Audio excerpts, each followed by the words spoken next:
এতে আজকে ভাজাভুজি না খেয়ে কি খেলাম ইফতারিতে আর কি বানালাম সবকিছু মিলিয়ে থাকবে আজকের ব্লগে। তো হ্যালো সবাইকে, আসসালামু আলাইকুম। কি অবস্থা সবার, কেমন আছে সবাই? আমরা খুবই ভালো আছি। তো একদম সকাল সকাল থেকে ব্লগটা স্টার্ট করছিলাম। আমি আমাদের বাসায় ছিলাম, মানে 1 নম্বরে যাইতেছি ফুপির বাসায়, মানে 11তে। তোমাদের ভাইয়া যদিও আগে বের হয়ে গেছে।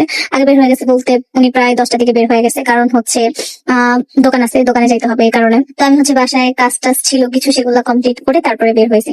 তো আসার পরে আর কোনো ফটোজ নেওয়া হয় নাই। বাসায় আসার পরে গোসল নামাজ টামাজ সবকিছু করা শেষে এখন রান্না করার পালা। ফুপি একটু জলদি জলদি রান্নাটা বসায় দেয়, কারণ দোকানে সেলসম্যানদের জন্য খাবার টাবার দিতে হয়। এই কারণে আগে আগে সবকিছু প্রসেস করে। তো আগে আমি বলবো না কি রান্না হইতেছে, এই রান্নার পুরোপুরি আমি ফুটেজ নিছি, কারণ তোমাদের সাথে শেয়ার করবো এই কারণে। এটা কি রান্না হইতেছে তোমরা আস্তে আস্তে গেস করতে থাকো এখন কি রান্না হবে সেটার। তো এখানে প্রথমে ফুপিয়ে দেখলা যে পেঁয়াজ গুলা দিয়ে দিছে, অনেকটা ভাজা ভাজার পরে সমস্ত ধরনের বাটাবাটির মশলা যেগুলো আছে, যেমন আদা রসুন বাটা, তারপরে জিরা বাটা, সবকিছু আগে দিয়ে দিছিল, কারণ ভাজা ভাজা করে নিতেছিল। ভাজা ভাজা করে নিলে আসলে মশলার পেস্টটা খুবই মজা লাগে।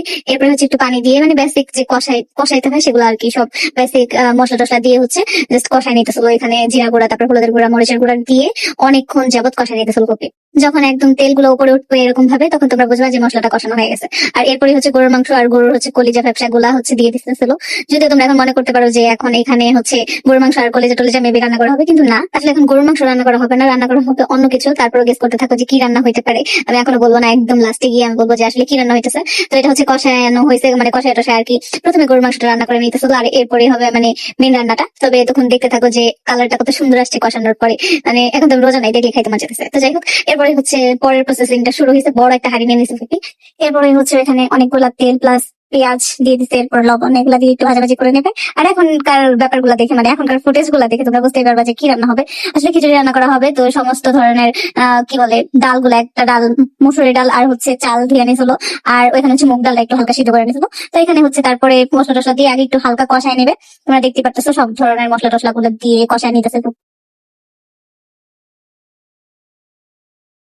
তো এদিকে দেখো চাল দিয়ে ফেলছে, কিন্তু আমি ফুটেজ দিয়ে ভুলে গেছি। যাই হোক, এবারে চাল টাল গুলাই দিতেছিল, আর যে সিদ্ধ করে ডালটা রাখছিল সেটাও দিয়ে দিচ্ছে। এখন পানি দিয়ে জাস্ট ঢাইকা রাখবে অনেকক্ষণ, যতক্ষণ না পর্যন্ত চাল ডাল গুলা পারফেক্ট ভাবে সিদ্ধ না হয়। সরি সরি সরি, যদি আমি বানাতে পারি না তাহলে আমি আগে ভাগে বইলা ফেলছিলাম। এখন ফুটেজ দেখে ভাবলাম যে না, মাংসগুলো একবারে দিয়ে দিছে। তো মাংস টাংস দিয়ে সবকিছু একবারে দিয়ে ওকে ঢাইকা দিবে, যাতে করে সবকিছু একদম পারফেক্টলি সিদ্ধ হয়। তো এর এর মাঝে মাঝে কিন্তু একটু নাড়াচাড়াও দিতে হবে। তো আমি সব ফুটেজ গুলা নেই নেই, টুকটাক ভাবে নিচ্ছি, সবগুলো নিতে গেলে দেখা যাবে যে আমার ব্লগ অনেক বড় হয়ে যেতেছে, তোমরাই দেখবা না পরবর্তীতে। তো যাই হোক, এখানে তোমরা দেখতে পাচ্ছ খিচুড়িটা অলমোস্ট হয়ে আসছে। আসলে আমরা অনেক বেশি খিচুড়িটা শুকাবো না, মূলত একটু মানে আঠা আঠাই থাকবে, ওই খিচুড়িটা খাইতে বেশি মজা লাগে। আর এদিকে আমি শসা টসা মানে সালাদ কেটে নিতেছিলাম, আর ফুপি ওইদিকে ইফতারি দিবে দোকানে, সেই প্রস্তুতি নিতেছিল। আর আমিও সালাদ টালাদ কাটার শেষে এদিকে একটু শরবতটা গুলাই দিতে সাহায্য করতেছিলাম ফুপিকে, যাতে করে একটু জলদি জলদি হয়ে যায়, কারণ ইফতারের সময় আসলে দেখা যায় যে অনেক তাড়াহুড়া লেগে যায় সবকিছুতে। তো এদিকে তোমরা দেখতেছো যে খাবার টাবার রেডি, এখন এগুলা প্যাক করে দোকানে পাঠিয়ে দেওয়া হবে। আর এদিকে আমি শরবত গুলা ফ্রিজে রেখে দিয়েছিলাম, শরবতটা গোলানো কমপ্লিট, আর ফুপি এদিক দিয়ে সবকিছু আর কি প্রসেসিং গুলা করে দোকানে এখন পাঠিয়ে দিবে। আর তারপরে আমি এদিকে এসে দেখতেছি যে ফুপি বান্ধবীকে ওই সাইডে খাবার পাঠাইতেছে, মানে খিচুড়ি পাঠাইতেছে। মানে একদম পাশাপাশি বিল্ডিং, পাশাপাশি ফ্ল্যাট ওনারা থাকে। তো ওই পাশ থেকে খিচুড়িটা রিসিভ করবে এখন দিয়ে, মানে এই ঝাড়ুটাকে কাজে লাগায় ওই পাশ থেকে এই পাশে নেওয়ার জন্য আর কি। তো জিনিসটা অনেক বেশি ভালো লাগলো আর ইন্টারেস্টিং লাগলো, এর জন্য তোমার সাথে শেয়ার করলাম। আর এরপরে ইফতারের সময় হয়ে গেছে, আমরা এখন ইফতারি করবো। আপাতত আমরা শরবত আর খেজুর টেজুর খেয়ে, ফল টল খেয়ে আমরা নামাজ পড়বো। নামাজ শেষেই আমরা খিচুড়িটা খাবো। খিচুড়িটা খুবই মজা ছিল, তোমরা দেখলেই বুঝতে পারবে যে খিচুড়িটা কত সুন্দর লাগতেছে, দেখলে খাইতে মজা লাগছে। যদি রোজা থেকে তোমরা দেখতেছো এখন তো আমাকে বই কমায় এটার জন্য।